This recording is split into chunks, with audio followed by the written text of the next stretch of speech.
మన ప్రభువును రక్షకుని యేసుక్రీస్తు నామమున ఇక్కడ చేరొచ్చిన మీ అందరికి కూడా హృదయపూర్వక వందనాలు తెలియపరుస్తూ ఉన్నాం.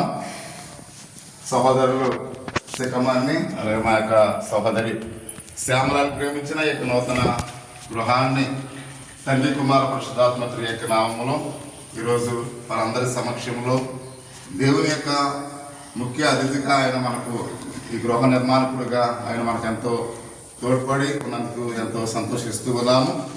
ఇందాక చదివిన లేఖన భాగంలో ప్రతి విషయంలో కూడా ఇజ్రాయేల్ ప్రజలను ఎప్పుడైతే దేవుని యొక్క మాట విని ఆయనకు లోబడతారో అనేకమైన ఆశీర్వాదాలు ఇస్తానని గీతోపదేశ కాలము 128వ అధ్యాయంలో మొదటి వచనం నుంచి మనం కొన్ని వచనాలు మనం చూసినట్లయితే నువ్వు లోపలికి వెళ్ళేటప్పుడు దీవించబడతాం, బయటకు వచ్చేటప్పుడు దీవించబడతాం, అనేకమైన ఆశీర్వాదాలు అక్కడ ఉంచినట్లుగా మనం చూస్తూ ఉన్నాం. ఇవన్నీ కూడా మనకు రావాలంటే దేవుని మాట మనం వినాలి అనే పరిశుద్ధ గ్రంథం తెలియపరుస్తూ ఉంది. అలాగనే ప్రియ సహోదరి సహోదరులారా, యోహాను సువార్త 12వ అధ్యాయం 3వ వచనంలో సువాసన గల ఇల్లు అని మనం చూస్తూ ఉన్నాం. ఈ యొక్క గృహము అనేక మందికి ఆదర్శప్రాయంగా ఉండాలి. అనేక మంది గృహాన్ని చూసి మనము కూడా ఈ విధంగా జీవించాలని ఒక మాదిరిగా మన గృహం ఉండాలని ప్రభు సన్నిధానంలో ఆయన మాట్లాడుతూ ఉన్నాడు. ఎప్పుడైతే భార్యాభర్తలుగా మీరు ఐక్యత కలిగి ప్రేమను కలిగి దేవుని యొక్క సేవకులకి ఎప్పుడైతే ఆధిక్యత ఇస్తూ ఉంటారో ఈ గృహంలో అనేకమైన దైవ కార్యక్రమాలు ఒకటి వెంబడి ఒకటి ఎప్పుడైతే దేవుని యొక్క ఆశీర్వాదాలు ఈ కుటుంబంపై రావాలని దేవుని యొక్క వాక్య భాగం ద్వారా ఒక సేవకుడి ద్వారా మనం హెచ్చరిస్తూ ఉన్నాం. అంత మాత్రమే కాకుండా ఆయన మాట్లాడుతున్నాడు, ఇది పరిచర్య చేసే ఇల్లుగా ఉండాలి అని ఆయన మాట్లాడుతూ ఉన్నాడు. మీరు చేస్తున్న ఉద్యోగాలను బట్టి అలాగే మీ యొక్క పని పాటలను బట్టి ఈ యొక్క గృహము దేవునికి ఒక పరిచర్య జరిగే ఇల్లులాగా ఉండాలి. ఎందుకంటే బేతనీ గ్రామంలో మనం చూసినట్లయితే లాజరు, అదేవిధంగా మార్తా మరియలు కూడా మనం చూసినట్లయితే వాళ్ళని ఎంతగానో ప్రభు ప్రేమించి ఎప్పుడు యెరూషలేము వెళ్ళినా ఆ బేతనీ గ్రామానికి వచ్చి ఆ గృహంలో ఉండి దేవుని యొక్క సందేశాన్ని ఇచ్చి వాళ్ళు ఇచ్చిన ఆతిథ్యాన్ని మనం స్వీకరించి ప్రభు వెళ్ళినట్లుగా పరిశుద్ధ గ్రంథంలో మనం చూస్తూ ఉన్నాం. కాబట్టి ఈ గృహము కూడా ఆ విధంగా ఉండాలని ఆయన మాట్లాడుతూ ఉన్నాడు. అంత మాత్రమే కాకుండా ఆయన మాట్లాడుతూ ఉన్నాడు, ఇది ఆదరించే గృహముగా ఉండాలని చెప్తూ ఉన్నాడు. మన గృహానికి ఎవరు వచ్చినప్పుడు కూడా వాళ్ళ ఆకలి తీర్చి వాళ్ళని ఆదరించే ఒక గృహముగా ఈ గృహము దీవించబడాలి. ఎందుకంటే బెత్లెహేము అని మనం చూస్తున్నప్పుడు అది రొట్టెల ఆ గ్రామముగా ఉంది, దావీదు యొక్క పురముగా మనం చూస్తూ ఉన్నాం. ఈ గృహము కూడా అనేక మందికి ఆదర్శపాయంగా ఉండాలి అని పరిశుద్ధ గ్రంథంలో అయితే మనం చూస్తూ ఉన్నాం. ఇంకొక చివరిగా మనం ఒక మాట మనం చూసినట్లయితే సామెతల గ్రంథంలో అంటాడు, నీతిమంతుల గృహము వర్ధిల్లెను అని మనం చూస్తూ ఉన్నాం. ఈ గృహము మనం నీతిమంతులుగా ఉన్నట్లయితే పరిశుద్ధ గ్రంథంలో ఒక సువార్తలో ఇద్దరు భార్యాభర్తలు ఎంతో ఆదర్శ దంపతులుగా ఉన్నారు. వారు మనం ఎలిజబెత్ అని మనం చూస్తూ ఉన్నాం, జకరియా అని మనం చూస్తూ ఉన్నాం. వారు దేవుని సకల ఆజ్ఞలు చెప్పుకున్న వాళ్ళు నడుచుకున్నప్పుడు దేవుని దృష్టిలోని వాళ్ళు నీతిమంతులుగా నిందారహితులుగా ఉన్నారని పరిశుద్ధ గ్రంథం మనకు తెలియపరుస్తూ ఉంది. కాబట్టి మన మీ యొక్క జీవితాల్లో కూడా దేవుని యొక్క విశ్వాసంలో మీరు ఎల్లప్పుడూ కూడా జీవించినట్లయితే ఒక నీతిమంతులుగా మీరు ఉన్నట్లయితే ఆ నీతి మీ కుటుంబాన్ని ఎంతో వర్ధిల్లింప చేస్తూ ఉంది అని మనం చూస్తూ ఉన్నాం. కాబట్టి మనం దేవుని ఇంటి వారముగా శుభము చెప్పే గృహముగా మన గృహం ఉండాలి. కాబట్టి ప్రార్థించే గృహముగా ఉండాలి. కాబట్టి ఈ విధంగా మనం ఎప్పుడైతే ఉంటామో మన కుటుంబం దీవించబడుతుంది.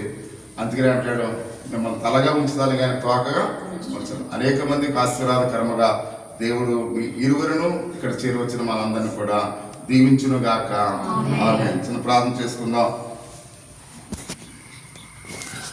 అందరూ కూడా కన్ను పోసుకున్నట్లయితే చిన్న ప్రార్థన చేసుకుందాం.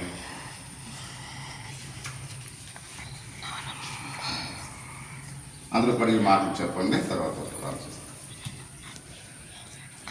ఈ గృహమును సకల శుభములు ఇచ్చు దేవుని సమర్పణ చేయించున్నాము. అందరూ ఈ మాట చెప్పండి. ఈ ఇంటిని ప్రభువునకే సమర్పించుచున్నాము. ఈ గృహ నివాసులైన మీరు ఆయన యందు పూర్ణ విశ్వాసం నుంచి ఆయన సన్నిధిని కాంతి యందు నడుచుకుంటున్నారా? కుటుంబం ఇద్దరు చెప్తున్నామా?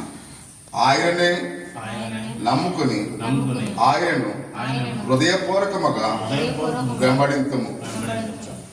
ఈ గృహమునందు క్రీస్తునకు దేవుని యొక్క వాక్యమునకు ప్రధాన స్థానమును ఇచ్చేదరా? అవును అలాగూ చేయదము. ఈ ఇంటిని ప్రార్థనాపూర్వకముగా దేవునికి ప్రతిష్ఠించుచున్నాము. ఆమేన్.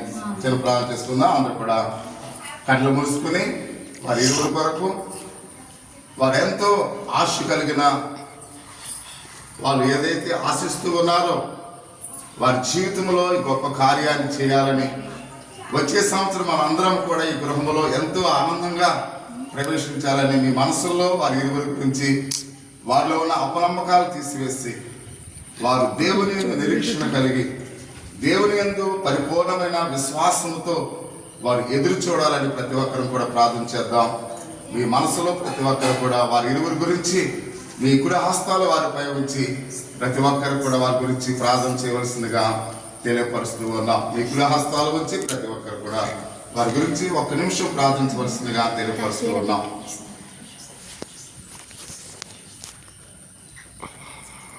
ప్రార్థన చేసుకుందాం. ప్రభువైన దేవా, మా పరలోకపు తండ్రి, శ్రేష్టమైన ప్రతి ఈవియు సంపూర్ణమైన ప్రతి పరమ నుండి నీ అత నుండి వచ్చును. కృతజ్ఞతతో నిన్ను స్తుతించుతూ నీ కృపా సింహాసన వైపు మా కనులెత్తుచున్నాం.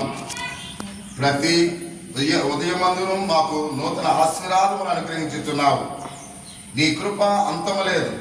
నీ ఆత్మలను శరీరములను అవసరమగు వాని అన్నిటిని దయచేయుచున్నామని మేము నమ్ముచున్నాం. నీకు వందనములు చెల్లించుచున్నాము. ఈ నీ సేవకులు తమ నివాస స్థలముగా ఈ గృహమును కట్టుకొనుచు వీరికి శక్తిని దయచేయుచున్నందుకు నీకు వందనములు. ఓ మా దేవా, ఈ కృపయు ఆశీర్వాదములు లేని యెడల మానవులుగా మేము ఏ ప్రయత్నము చేసినా వ్యర్థమే అని మేము ఒప్పుకుంటున్నాము తండ్రి. కాబట్టి కరుణతో సర్వశక్తి గల నీ కృపతో వచ్చి మేము ఏమి దీని యందు నీ పరిశుద్ధ నామమును ప్రవేశించినట్లుగా దీన్ని కేవలం క్రైస్తవ గృహమైనట్లుగా దీవించమని వేడుకొనుచున్నాం. ఈ గృహమునందు జీవించు నీ సేవకులను పాపము నుండి నీ చింతన కలిగించే ప్రతి దాని నుండి కాపాడి సంరక్షించు. ఈ కుటుంబమునకు నీవు శిరస్సుగాను ప్రతి భోజన సమయమును కనబడి అతిథిగాను ఉండము. ఇంట ప్రేమ, నెమ్మది, సమాధానం, సంతోషము నెలకొలి ఉన్నట్లుగా నీ ఆత్మను అనుగ్రహించుము. ఇందు నివసించే వారికి నీ చిత్తమును అనుసరించి ఆరోగ్యమును దయచేయము. వ్యాధి గాని ఏ ఆపద గాని సంభవించినప్పుడు వీరికి సహాయం చేసి స్వస్థత కలిగించి ఆశ్రయించి వీరికి సమీపముగా ఉండము. నీ వాక్యపు వెలుగులో ఈ సదయాన్ని ఎల్లప్పుడూ ప్రకాశించినట్లు దీని ద్వారా సమీప గృహములకు వెలిగించబడినట్లుగా ఈ గృహాన్ని అనుగ్రహించుము. దైవ ఆదిత్యమును ఈ గృహ నివాసులలో ఎల్లప్పుడూ నీ ఉండము. నీ కుమారును మా ప్రభువైన యేసుక్రీస్తు ద్వారా మేము చేయించిన ఈ మనవులు అంగీకరించి నన్ను వినయముగా వేడుకొనుచున్నాము తండ్రి. ఆమేన్. పరలోకమందున్న మా తండ్రి, నీ నామము పరిశుద్ధపరచును గాక, నీ రాజ్యం వచ్చును గాక, నీ చిత్తం పరలోకమందు నెరవేరును గాక. మానిది నా ఆహారము దయచేయుము.